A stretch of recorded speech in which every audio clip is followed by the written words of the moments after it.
सूबनि वारी ॻाल्हि त ॾिसो हाणे माण्हू छा बि ॿोड़ हारीनि कहिड़ा बि आर्ग्यूमेंट ॾियनि। अॼु मुस्तफ़ा कमाल साहब खे ॿुधो पिए धरती मेरी माँ है वरी चयो अथसि। ऐं पर छा कयूं अगरि घर में ॿार वधीक थी विया आहिनि तंहिंजे करे पोइ चए तो धरती मेरी माँ है तो सारे सिंध का नाम फिर हम कराची हैदराबाद लाड़काना नवाबशाह क्यों बोलते हैं। माना आऊं गंग रहिजी वञा थो त वॾो को दानिशर आहे यार। ही छा आर्ग्यूमेंट छा थो ॾे भाईजान जेको आहे मुस्तफ़ा कमाल साहब इन ते छा ही दलील छा आहिनि। यानी हिकु कुटुंब में रहनि थो मिसाल आऊं रहां तव्हां त फैमिली में सभिनी जा हिकिड़ा ई नाला रखी छॾिजनि। भाई नाला हुजनि था न बट हू उन कुटुंब जो हिसो हुजे थो। वॉट डू यू मीन के वधीक कमरा ठाहे छॾियो। ठहियल आहिनि सभु मतिलबु शहर जेके आहिनि बख़्शा आहिनि। ही शहर ही डिस्ट्रिक्ट ही सभु छा हूंदो आहे। तव्हां ज़ाहिर इहो चई नथा सघो न। दलील जॾहिं तव्हां वटि को मुनासिब दलील न हुजे। मुंहिंजी मां आहे लेकिन आउं घर विरहाङो कयां थो। वधीक कमरा ठाहिण हिकिड़ी सां मुराद छा आहे। मुराद इहा आहे त वधीक डिस्ट्रिक्ट ठाहे छॾियो। अगरि तव्हां सम्झो था त अञा पर डिस्ट्रिक्ट ठाहिण सां बि अगरि ही को मसइले जो सिर्फ़ु इहो बि को अगरि हल हुजे हा त कराची में हाणे 7 डिस्ट्रिक्ट्स आहिनि। पोइ कराची जी गवर्नेंस बहितर थी वञे हा न। मूंखे सम्झ नथो अचे त पोइ दलील खुटी पवनि था त पोइ माण्हू अहिड़ी दानिशवरी करे थो जेका अॼु ॿुधण में लाइ मिली। सो चाचर साहिबु हाणे चवण लाइ त हाणे कुझु बि चवंदा रहनि लेकिन आई थिंक के अॼु बि हैदराबाद में बि मूं ॾिठो त कच्छ माण्हू निकिता आहिनि। तमामु घणा माण्हू निकिता आहिनि वहदत सिंध लाइ सिंध एक्शन कमेटी जो। ॻाल्हि इहा न आहे त हीअ त ॾिसो हीअ त अञा हिकिड़ा शुरूआती मामलात आहिनि। माण्हुनि में ॾाढी शदीद हिन ते कावड़ आहे। माण्हुनि खे कॾहिं कॾहिं ॾुख बि थिए थो त आख़िरी फिरीगिरी सिंध जे जेको जंहिंखां सिंध खे हिकिड़ी ह्यूमिलेशन फील थिए सिंध खे पंहिंजी हिकिड़ी तरीक़े सां इंसल्ट फील थिए उहे ॻाल्हियूं छो थियूं छेड़ियूं वञनि।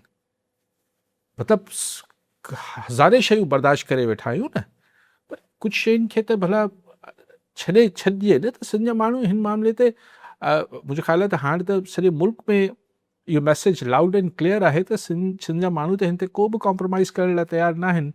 सो हाणे बाक़ी हाणे ज़ोर ज़बरदस्ती त हाणे उहो त ख़ुदा ख़बर।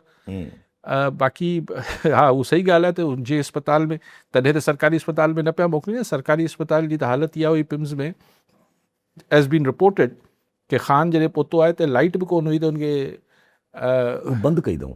अच्छा बंदि करे छॾियो। पाण बंदि कई अथऊं टॉर्च जे ज़रिए सॼी ॻाल्हियूं कयूं अथऊं सभु कुझु कयो अथऊं। अच्छा इलाज टॉर्च सां कयो अथनि। इंजेक्शन में अख में टॉर्च हणी कई अथनि। बसि चवनि त लाइटूं पाण बंदि कयूं धुप कयूं सॼी। सो मूं चयो त किथे तस्वीर न निकिरी अचे किथे तस्वीर छा यार नंढिड़ो लेवल आहे चयो छा चओ। सो बाक़ी आमिर साहब तव्हां चयो त आवाम खे इहो मौक़ो मिले त हू टेन्योर घटि थिए। ऐं पहिरीं ॻाल्हि त इहा आहे त आउं त पुराणो हिन ख़्याल जो हामी आहियां। 20 साल पहिरीं मूं आर्टिकल लिखियो त हिन जो टेन्योर घटि कयो वञे असेंबली जो। लेकिन जेको तव्हां बार बार चयो पियो आमिर साहब कि तव्हांखे आवाम खे वरी मौक़ो मिले आवाम खे त वरी बि नथो मिले। मेन ॻाल्हि इहा आहे पहिरीं ही मसइलो हल कजे। आउं एग्री कयां थो त 2.5 न 3 साल तव्हां कयो टेन्योर पर आवाम खे जेन्युइन मौक़ो त ॾियो त जेको हू चाहिनि छा था। फॉर्म 47 जहिड़ा इलेक्शन कराइण त पोइ 5 साल में बि न करायो। बसि नोटिफिकेशन जारी करे छॾियो ही खटे विया ही हराए विया। इलेक्शन बि माण्हू खे ख़फ़ो छो था करायो। फ़कीला करण सॼाणी प्रकाशबा जी सॼाणी साहब छा चाहींदा। सभु खां पहिरियों साईं खे तव्हांखे सलाम साईं। अॼु हिकिड़ो उर्दू चैनल ते ॿुधुमि त ख़बरनि खां पोइ वरी 5-7 ॼणा हिकिड़ा ईंदा आहिनि। हू ॿुधाईंदा आहिनि त नया छोटे सूबे नया पाकिस्तान इहो तव्हां बि को अहिड़ो प्रोग्राम शुरू कयो जिते असां बि पंहिंजे दिलि जी बाहि छॾियूं। हू त रुॻो चवंदा छोटे सूबे होंगे जो काम अच्छा होगा त असां बि हुननि खे त ॿुधायूं। हिकिड़ो त इहो ॿियो जॾहिं मुल्क में फ़ौज हले न साईं सम्झो हुकूमत वञण जी निशानी आहे। जॾहिं त असांजो बि तजुर्बो आहे त हुकूमत वञण जी निशानी आहे त किथे गोड़ न थिए हुकूमत खे लाहींदा आहिनि न। ठीकु आहे साईं। असांजो प्रोग्राम सिंध जे माण्हुनि जी ॻाल्हि इहा आहे त ई भले उर्दू चैनल्स ते करे वठनि इहे प्रोग्राम इन सां कहिड़ो फ़र्क़ु पए सॼाणी साहब। फ़र्क़ु सां मुराद इहो आहे त यू नो ही शइ माण्हुनि जी मर्ज़ी खां सवा करण जी कोशिशि कई वई त पोइ हुन जा जेके रिपकशन्स आहिनि उन जी किथे न किथे अगरि सभई हुबुल वतन आहिनि त किथे न किथे त को गेज कंदा हूंदा न, किथे को असेसमेंट कंदा हूंदा, को जाइज़ो वठंदा हूंदा त सिंध जे माण्हुनि जी छा तासुरात आहिनि। को टी वी ते ॿुधी त कोन फ़ैसिलो कंदा हूंदा त अली काज़ी चए पियो टी वी ते या फलाणो चए पियो। ॻाल्हि इहा आहे त हेठि पल्स त ॾिसनि, हा करे वठनि, हा पल्स त वठनि, सिंध जे माण्हुनि जी थोरो नब्ज़ ते हथ रखी ॾिसनि, वठी वठनि पर पल्स त माना अंदाज़ो थींदो। त वरी इन ॻाल्हियुनि ते अचूं था पिया, बट द मैनेजमेंट जेका हले थी पई, गवर्नेंस जी जेका ॻाल्हि आहे,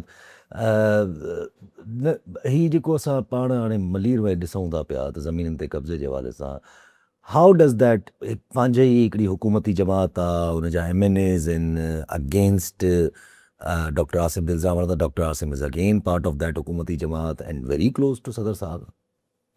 ॾिसो इहो मुंहिंजे लाइ बि स्ट्रेंज ॻाल्हि हुई त शायदि कोठनि ते इल्ज़ाम लॻाइनि त कब्ज़ा थियनि पिया, हीउ पियो थिए हू पियो थिए, ऐं ज़ाहिर ॿई MNAs आहिनि, जोखियो साहिबु ऐं बलोच साहिबु, उहो पीपल्स पार्टी जा आहिनि। ऐं ॻाल्हि इहा आहे त छो ज़रूरत महसूसु थी आहे, जॾहिं चवनि बि पिया त फरियाल टालपुर साहिबा बि ऐं मुराद अली शाह साहिबु बकौल जोखियो साहिब जे MNAs जे, त हू हिननि जे मौक़िफ़ सां सहमत आहिनि, त पोइ हिननि खे छो ज़रूरत महसूसु थी आहे त ही प्रेस कॉन्फ्रेंस कनि पिया। माना ॻाल्हि थोरी सवाई चढ़ी वई आहे न, पुलिस वुलिस हुते वई आहे, ज़ातियूं त न थियणु खपनि, ऐं माण्हुनि खे एतिरो सोढ़ो न कजे जो माण्हू पोइ आख़िर में ईअं रिएक्ट कनि। सो आई होप कि हुते जे माण्हुनि सां, लोकल माण्हुनि सां ज़्यादती न थींदी, केर बि हुजे। मूंखे ख़बर न आहे त हीउ जेको इल्ज़ाम डॉक्टर आसिम ते हणनि पिया उहो इल्ज़ाम दुरुस्त आहिनि या न आहिनि, उहो त ज़ाहिर डॉक्टर आसिम पाण ॿुधाए सघंदो, लेकिन केर बि करे पियो। पुलिस कीअं पंहिंजे मुंहुं चढ़ी आई हिकिड़े क़दीमी ॻोठ खे पटण लाइ? छो पुलिस आई आहे? किथां प्रेशर आयो आहे पुलिस ते? त SSP मलीर क्लेरिफाई करे, लेकिन न थियणु खपे, माण्हुनि सां ज़्यादती त न थियणु खपे।